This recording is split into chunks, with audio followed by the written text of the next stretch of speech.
He soaked a bathtub full of airplane models, then carefully peeled off the logos and stuck them on a counterfeit check. With exquisite fake check and his smooth talk. Excuse me.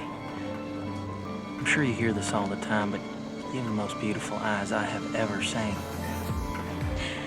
Yeah, I do get that all the time. How would you like it?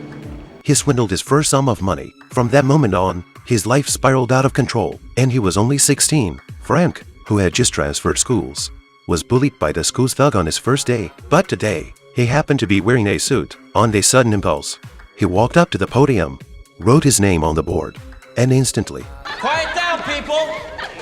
My name is Mr. Abagnale.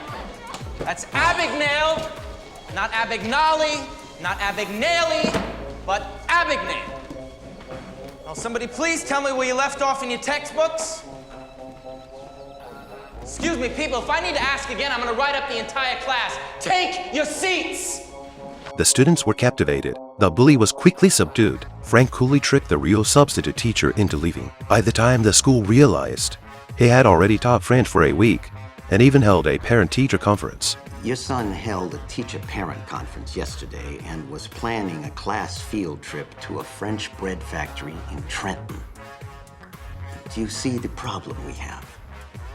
His extraordinary talent for deception was natural, and it was inherited. It was also the same year that Frank's father joined high society, but soon, misfortune struck. The financial crisis hit, and his father was buried in debt. So, his father returned to his old profession. He bribed a clerk with a cheap necklace to rent Frank a set of expensive suits with a luxury car and a chauffeur.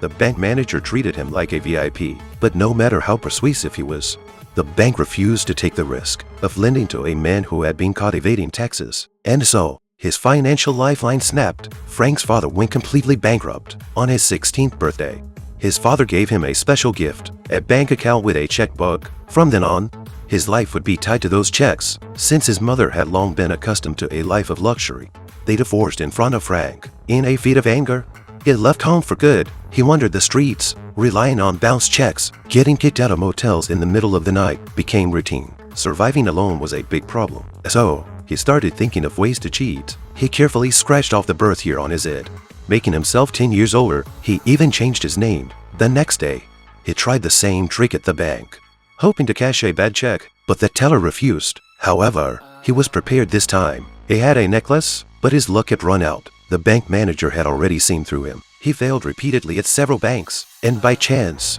a stunning scene on the street caught his attention, sparking a new thought.